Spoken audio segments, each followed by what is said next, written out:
त मलाई अर्डर गर्ने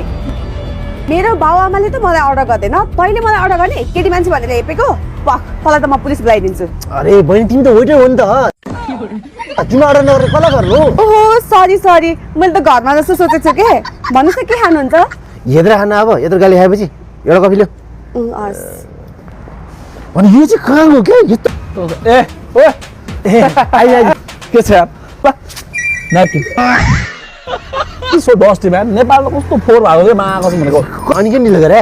त्यस्तै भयो हिजो बेलुका जापानबाट नेपाल आयो बेलुका गएर घर गएर सुतेको बिहान उठ्दाखेरि त जापान जस्तो फिल आइरहेको भनेको नो स्टाइल चाहिँ घिट आइदिरहेको सुत्दाखेरि जापान उठ्दाखेरि कपन जस्तो फिल भइरहेको मलाई अनि अर्को हाम्रो साथी आएन खै तँलाई फोन गर्छु भन्थ्यो त सुना त त्यसले गरे होला हेलो हेलो ए फोन गर्छ बोल्न यार ए त्यो पैसा हो फोनबाट नखल्के बजिरहेछ जापानमा काम गरेको पैसा छ क्या अब अरू खल्दिउँ भने होइन यता खल्दिउँ पऱ्यो होला फोन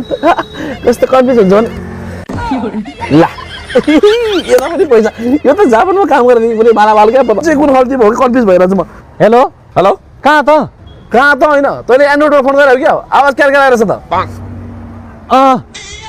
मसले एन्ड्रोइडबाट डाइरेक्ट 70 प्रो म्याक्समा फोन गर्छस् पहिला मिस कल अनि मेसेज गर फोन गर्नु कि नगरौँ भनेर